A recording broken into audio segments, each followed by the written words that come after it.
if you're walking around with a whole bunch of swagger thinking that this is the idea of a medieval dagger, I don't think that's okay, so throw it away! Let me introduce you to the Rondel.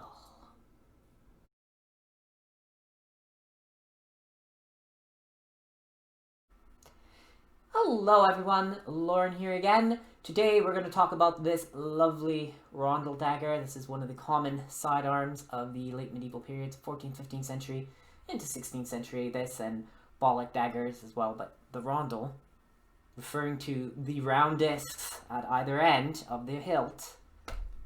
If they could be thicker and they would be hollow, or they could be thin, solid discs like this. Armor also can have something called a rondel, a round disc that looks similar that protects the underarms. But in this case, the Rondel dagger is called that because it is a dagger with round discs. This is from Todd of Todd Cutler and Todd's Workshop fame. That's where I ordered it from. The handle is studded. It's actually not that uncomfortable with that, but it's meant, I mean, if you think about a glove or a gauntlet, you're fairly well protected. It's going to be, you know, your hand doesn't have a lot of play in there because it's going to sit tight, and this is something that you want to hold on to. And this, in the context of battlefield or even just carrying around every day, this is an important sidearm. You think that people are going to have a dagger more so than they would a sword. Dagger is something that you can carry a lot, and the martial arts that involve the dagger, we have lots of examples. And there's a lot of grappling and wrestling, yay! Yes!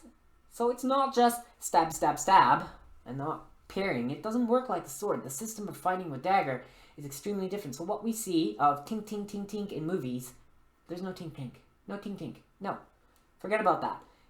It's a system of, I'm going to attack a vulnerable spot, you're going to block it, you're going to try and manipulate the arm, control the opposing dagger, and then get in your counterattack, and then I'm going to try and counter around that, manipulate your arm and your dagger, and then get my attempt to counter your counterattack.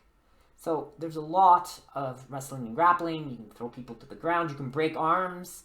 We're going to talk about Fiore here. Put the dagger down. The Flower of Battle. So Fiore from Friuli, 1404 for the manuscript. And two things that I'll read from the book. The first thing is, when we get to dagger section here, with falling strikes, also known as fendente, you strike to the head and the body, from the elbow up to the top of the head. But below the elbow, you can't be sure you can make this strike without danger, so you should avoid striking any lower. So first thing, from the elbow point up on a person, that's what you're attacking.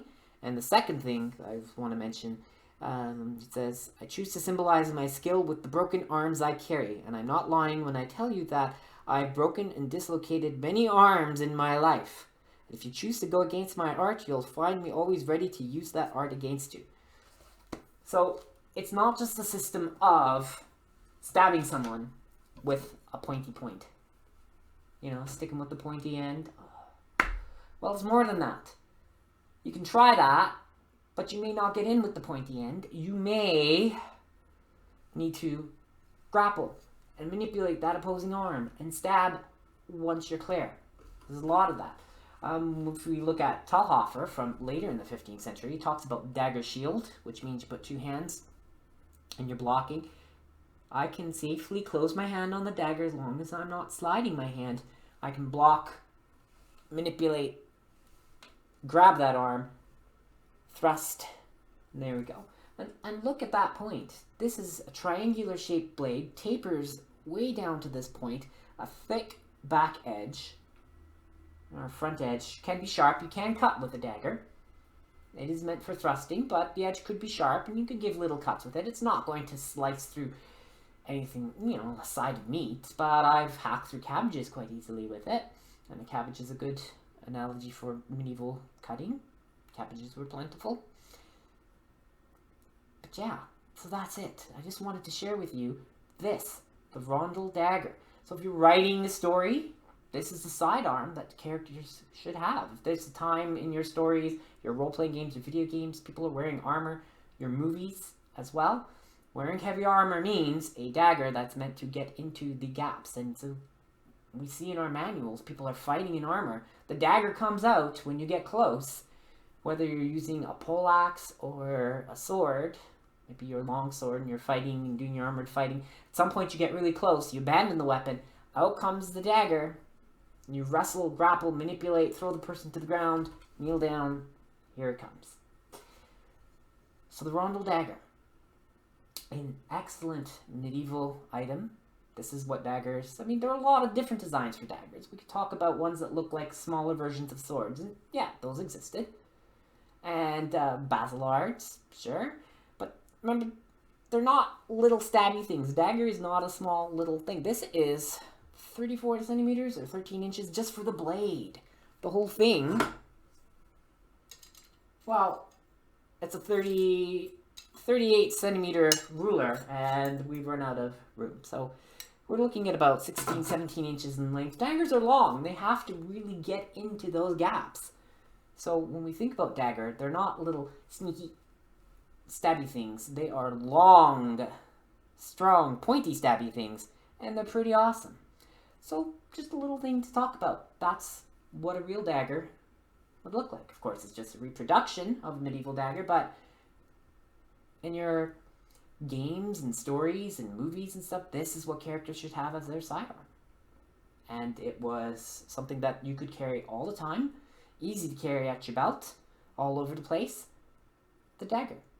So there we go. That's an example of a medieval dagger. Get a nice idea of what the blades look like. Handle protects your hand, keeps it locked in tight, and you can really do a lot with it. Just a quick little video and a quick look at one of my favorite pieces that I have in my own little collection of medieval things. So, thank you very much for watching. Do remember to like, subscribe, and all the other YouTube things. And remember, you can stick them with the pointy end, but make sure that you've got control so that you don't get stuck yourself.